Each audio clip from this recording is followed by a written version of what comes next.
Sixth Suburi, sixth Bokken Suburi. Yo! Yay! Yay!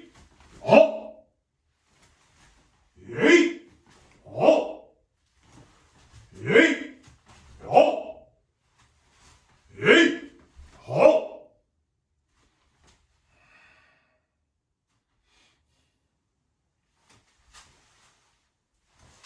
Hey.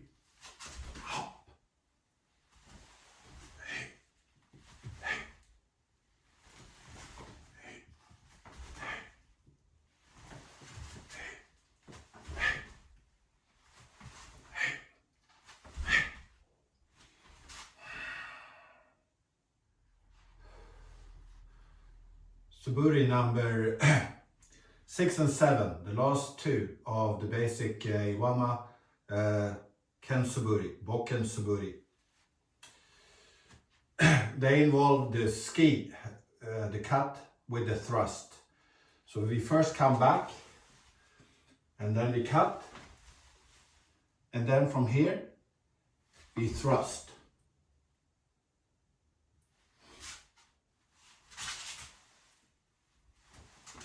As we cut on the right side, we ski on the right side.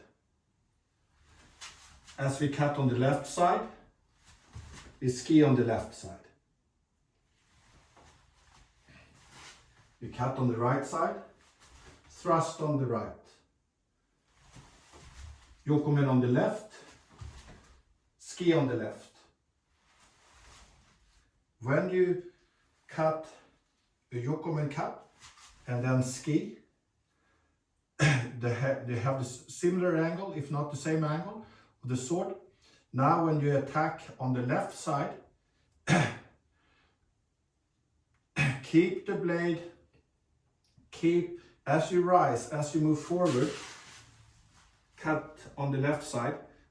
Now if you ski from here, as you thrust forward, you can see how my left hand comes in contact with my forearm, and by doing so you make a strong connection here, and you have the shoulder down, and you have a strong force in here to if this would be a live blade with a sharp point, you would have a lot of strength to penetrate body armor here. So on the right side it's quite easy because your body and the arms are aligned, and you ski from this position. When you ski on the left position, a little bit more awkward. Just make sure you don't raise this shoulder, drop the shoulder, extend through and support it. Don't have any gap here. Close that gap, support the arm from underneath here. You will see this support at other instances. For example, when we do a suburi here with the jaw, or this is from the 31 jaw kata. From the 31 jaw kata, as we squeeze back in the same manner here, we are supported with the backhand supporting the forearm of the jaw. You can see here.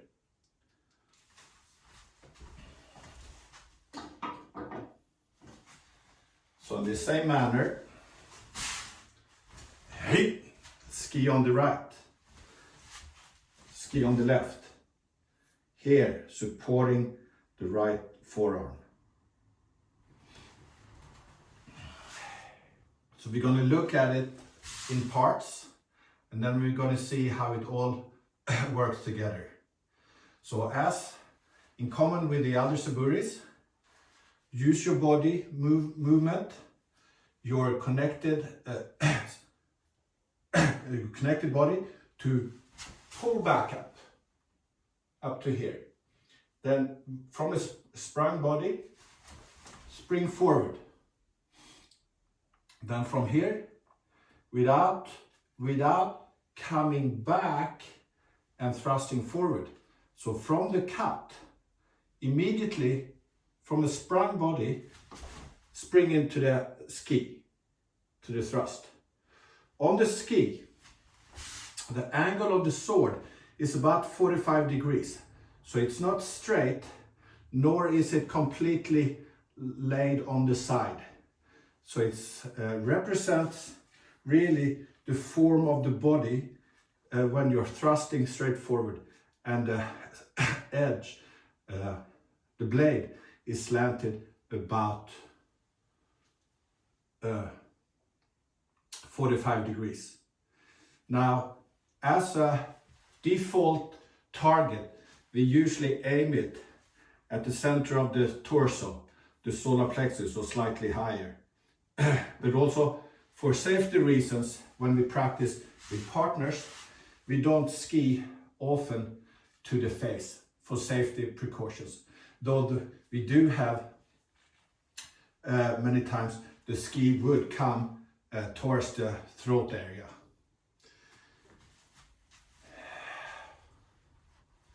So connect the body, and just to remind ourselves, when we enter the dojo or when we begin to practice, the bowing itself gives you a chance to connect up and down vertically in your body. So you have that, you're on, you turn on your body, so you're pulled from center down to the feet, pulled from center up to the crown of the head, from the center up, out through the arms, you pull out to the fingertips. So you have this feeling of being bound together. You're connected and have a springy, holistic sense to your body. So when you come out into Kamai, now you're also stretching, and you feel connected. So when you begin, you don't need to take out any slack in order to initiate movement, because you're already, by connecting the body, you're already taking the slack out. That's the idea. You take the slack out even before you begin. So when you begin, it's direct movement. And here, remember from the earlier Suburis, don't come up to strike. So from here, Oishi Kyuchi, which is an old term for Daitori, means inside the threshold, which I interpret to mean there is no threshold, you're already inside. So there's nothing that you have to step over to enter. So the meaning from a connected internal point of view is that you're already connected here, and you're using your leg bones, your center, to pull yourself forward into the cut, pull yourself forward into the thrust.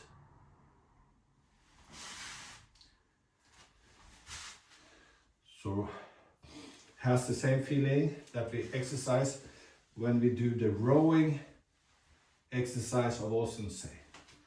That comes into play as you move the sword up. The forward hand is like the showman here. Do not turn the elbows out. Keep the elbows here. And you're ready. As you pull yourself forward, you strike. Shomenuchi. From here, one more step, and ski. And come back to Kata. Now the sixth Suburi should be seen as yokomen and ski. Many times when we practice the strikes as a solo exercise, we can just practice them as a showman, but then when we start doing partner practices, we realize many of these movements, especially the yokomen uchis, happen in the partner and in the engagement with an opponent. So for six Suburi, we draw back, we cut the yokomen uchi, so that angles the sword, sets it up for a thrust. We come back to Kamai, draw back, Yokomenuch, ski. Do it from this side. Migi Hami, Ken Kamai, come up, draw forward, cut, and ski.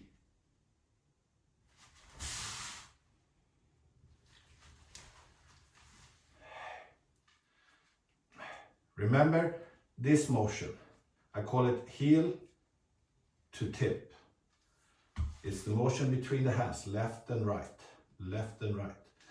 So when Saito Sensei would go around saying kokyu, and he would use his tegatana, and he would draw it in and he would say kokyu, kokyu. He would do the same thing with the sword, kokyu, kokyu. It's the travel from left to right to tip, representing the cut, left hand, right hand into tip. Not as 1-2 motions, but as a one motion that travels through the target. It does not bash the target. Once again, it cuts through the target. It's worth mentioning again, cutting through the target makes sense with a blade because it will cut skin. With a bokken, with a blunt weapon, it will not necessarily cut skin, but it will displace target, displace body. So we are not simply bashing. We are using it through the Aiki sense of in, yo, yin, yang, heel to tip, left to right, which is represented in the motion between the feet. So we have this undulation replicated through the sword. So any of this undulation happening through between the feet, through our floating center, is then replicated and through the whole body into the sword, or for that matter, into the sword hand, or into any weapon or usage we use the body of. It should never be seen as two movements, but as a unified motion that has a yin and yang aspect to the motion. And in Aikido, it's very much called Irimi Tenkan, in and yo, fire and water, etc. Now let's explain a little bit between Shomenuchi and Yokomenuchi. Many times when we practice partner practices, we emphasize the defense of someone attacking us. And in the defense, we are angling the sword in order to deflect the incoming attack, which are many times shomen or yokomenuchis. So when incoming attacks come, we cut. We don't really focus on the attacking sword.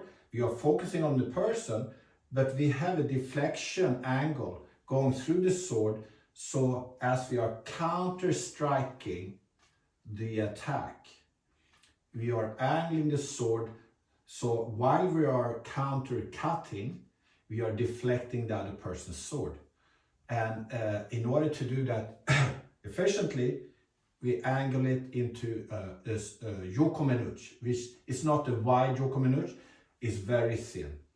If we use a yokomenuchi for an attack, let's say an attack where we could either attack shomen, there's no defense, we just attack straight in, or with a sword they would come in and they would cut into areas where they could reach. They would cut in and they would cut arteries. So if they would not strike, they would not strike straight down on a helmet, but they would come with a very slight angle. They would find the space between the helmet and the chest armor, and they would cut in arteries.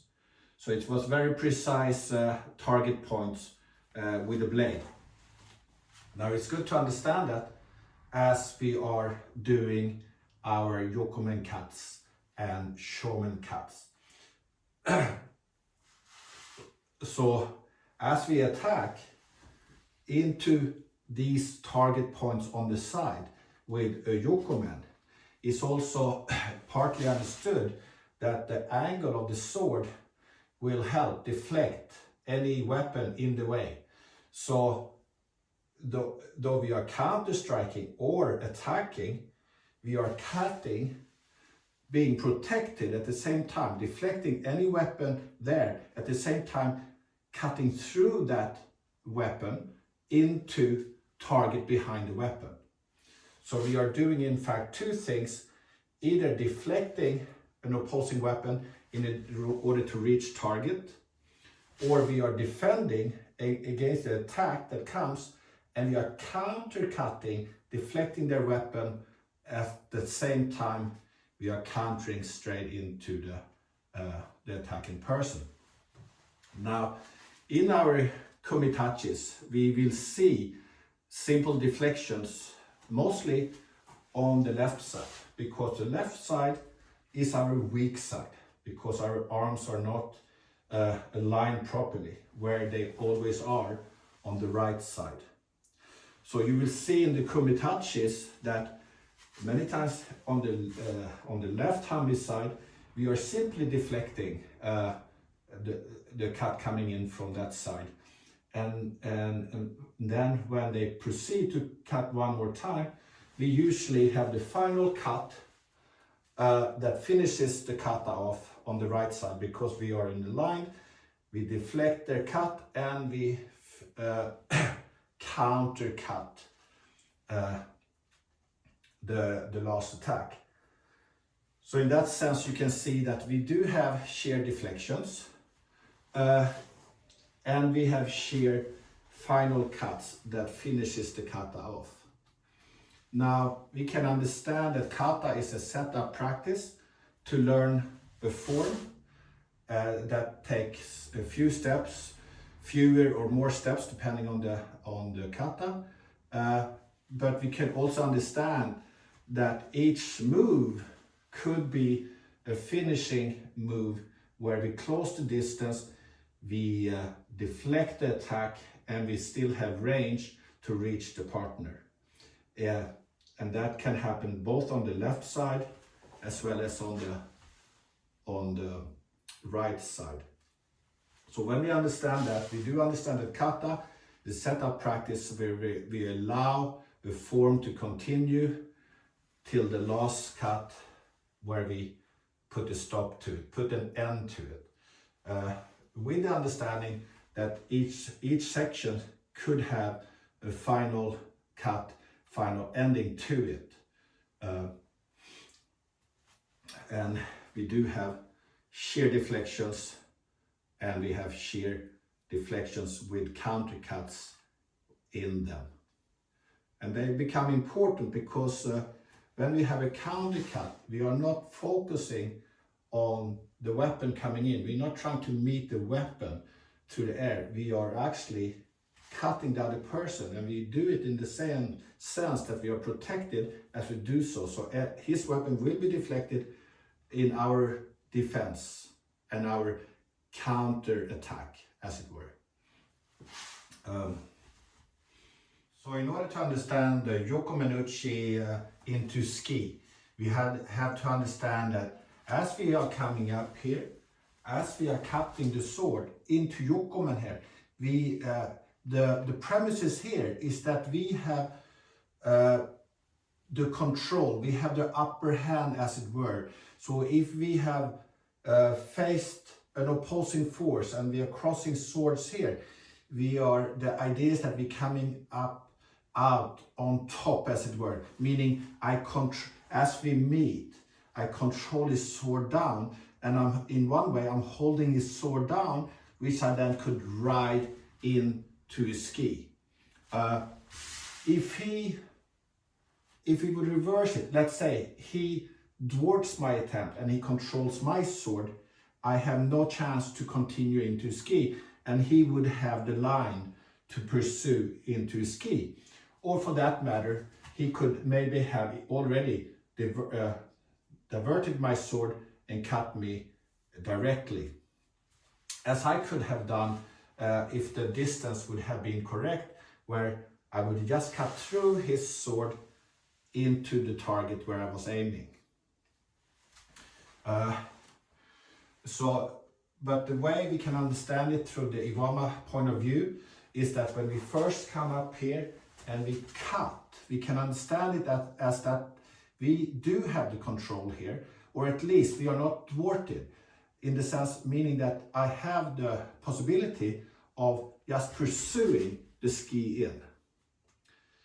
So that could mean that after this cut, after the first yokomen here, I have not reached him. I have not managed to kill him, and I ski in order to reach him, like the second attempt. That is one understanding, is that you didn't manage on the first cut, so you pursue it with a ski. That is, I was always wondering about that, because let's say I missed him here. He withdrew. So I follow up with a ski in order to reach him. Because we couldn't really see it as if I attack and he thwarts my attack. We can't see it as a continuation, because if he has thwarted, controlled my sword, my attack, and therefore stop my attempt, then I would not be in a position to come forward for a ski, because he will be controlling the center line here.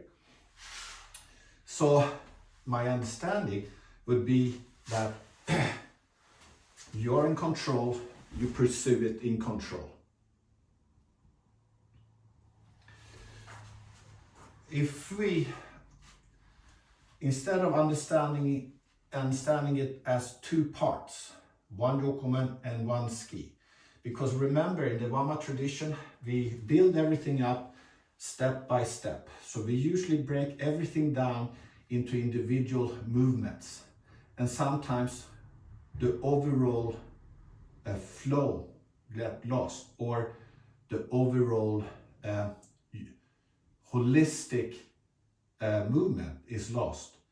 So what can be seen here is interesting, because let's say if we would have a blade, we would cut in on target. Let's say we reach target. That would be just here, inside the throat area. And the next move would be the ski, which would simply be a cutting of the artery. So suddenly the yokomen and the ski become one motion, or two motions in one, but having one impact, meaning it's not a failed attempt that I follow through. It becomes an accomplished cut and ski, both following on each other. So the cut comes in and the ski cuts. Now with the Bokken, of course, we don't have a blade and it doesn't cut, but we can understand how yokomen and ski works together. Now, if cut comes in here and the ski is here, we can utilize that with the Bokken as well, because as the Bokken would come in on target here, the ensuing ski would displace.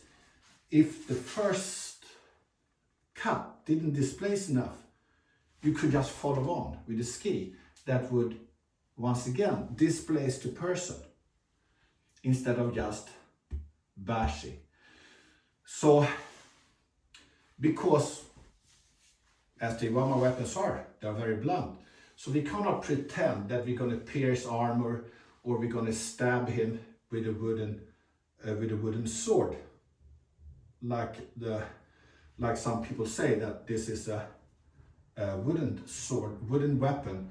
But then what are we piercing? Are we just stabbing people with a blunt weapon? Yes, it can hurt, but it's not as effective as with a sharp blade that is piercing armor and cutting arteries, etc. So we must understand how the Bokken moves, how they originated with the katana and with the blade.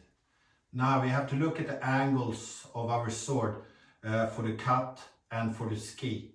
Now, as you can see, when we hold the kamai, it's pointed to the eyes of the opponent. So we are not actually showing the length of our weapon. We want to give them as little visual of the length of my weapon. But it has an angle stemming from our center up to their eyesight. Now, but this angle, just as we are coming down cutting, and as we cut from heel through right hand to tip, we are angling here. So when it meets the opposing weapon, it's going to cut through and deflect the oncoming weapon, the defending weapon.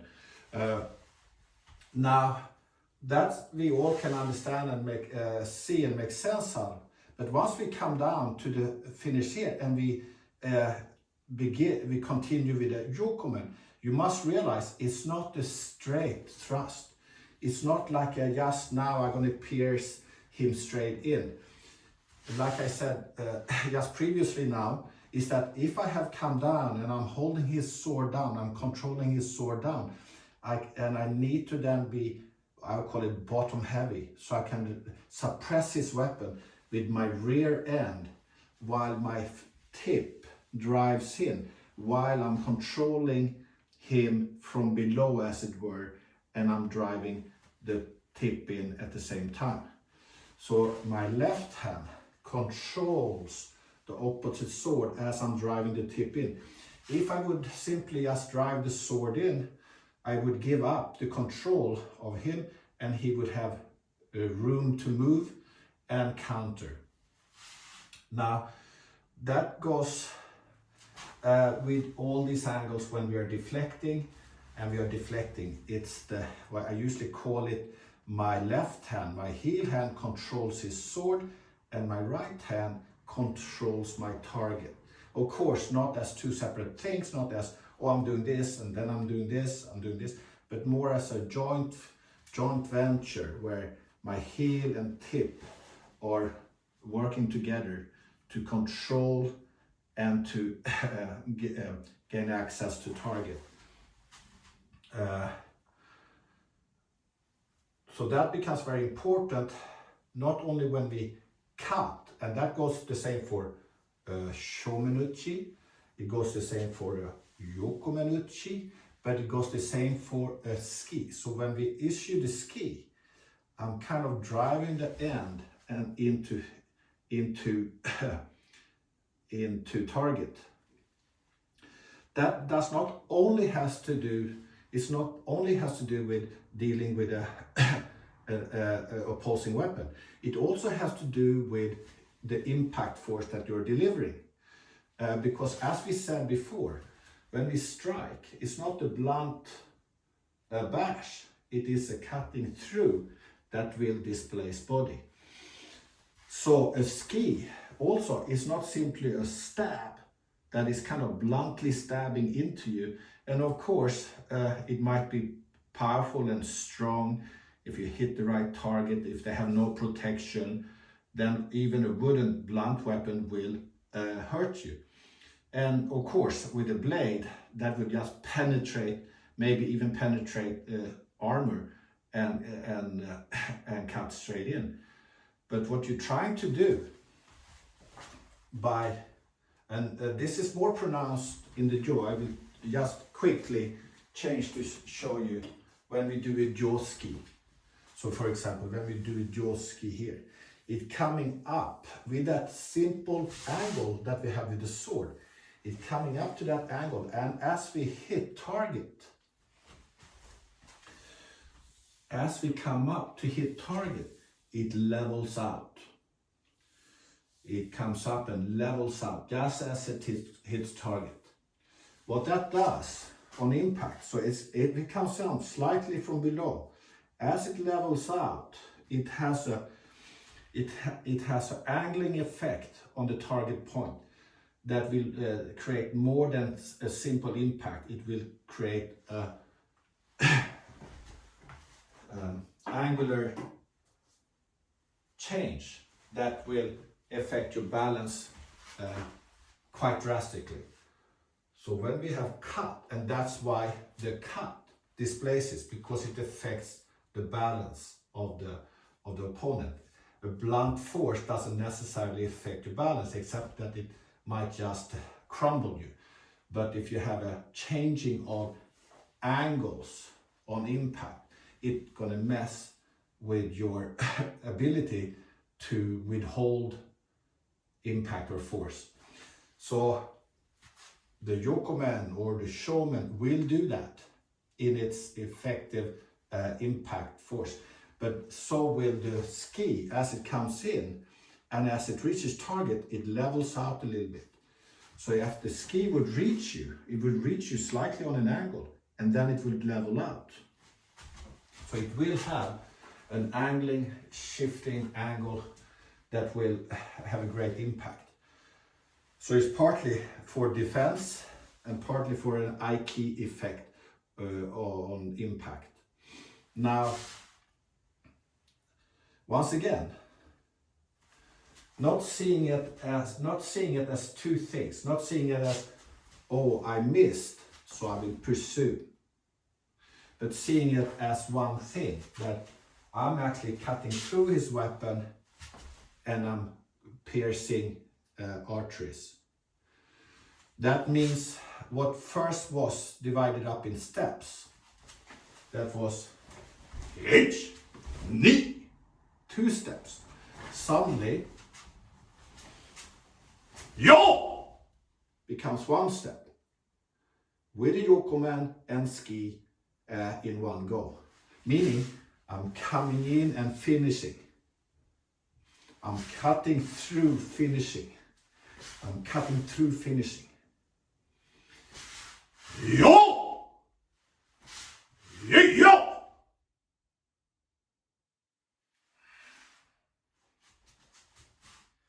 Yo, yo!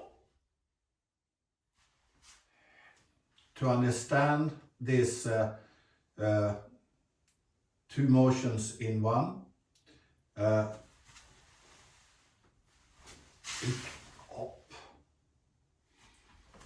it's not without precedence. So have a look.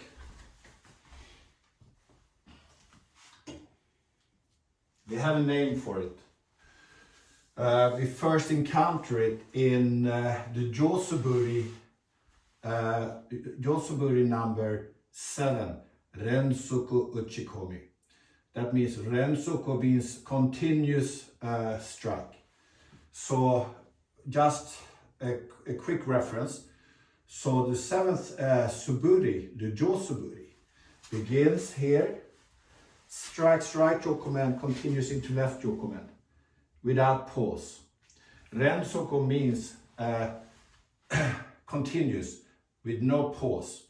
So it's not 2 strikes. It's not 1 and then a second. It's a continuous strike. Yo! Yay! Why is it a continuous strike and not 2 strikes?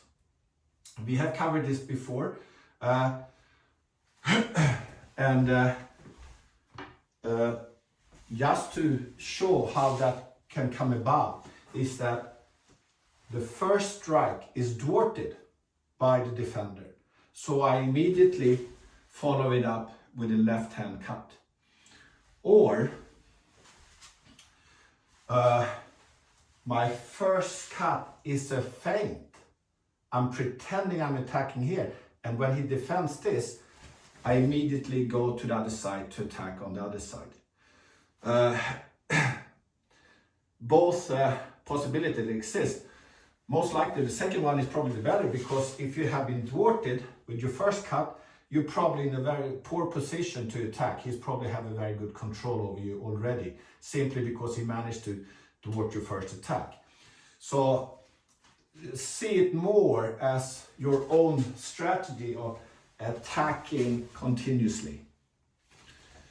And of course, in the jaw suburi sense, it is done with the jaw, but you can equally do it with the bokken.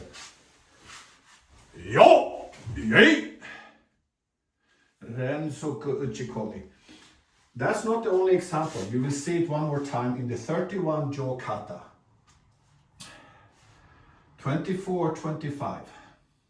In the 31 jaw kata, you will come back. I won't go through you have to look for the 31 jaw kata and you will find it. We have 24, 25, 26, 27. Now 24, 25 in the basic kata is 2 moves. 24, 25, 2 skis. Why 2 skis? Did I miss him on the first one and pursued him once again on the second? Or is it 2 moves that actually is done as 1 move? Jump ahead to kumi jaw. And in one of the kumi jaws, we have a feint attack, which the opponent is trying to block. And as the opponent is trying to block it, I dip underneath and I pursue it with a second ski.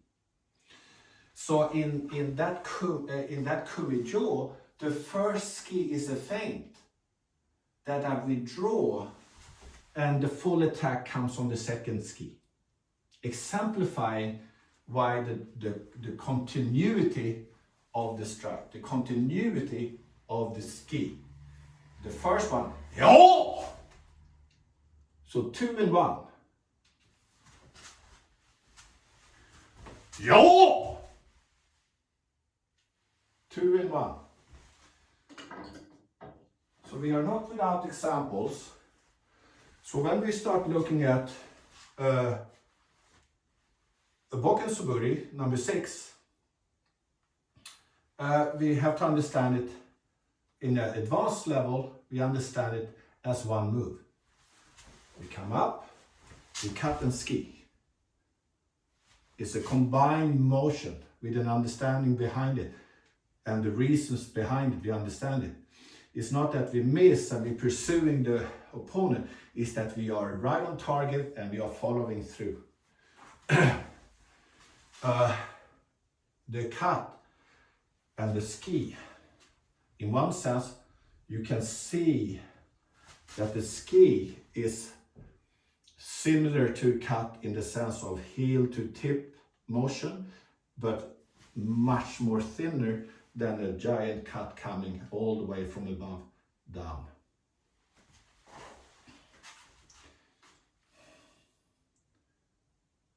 The last suburi, number 7, we will just briefly point at, because it suddenly deals with a new scenario that is being appropriated into the left ski, because the 7th suburi begins in the same manner with the yokomen, but suddenly we pursue it with a left foot ski.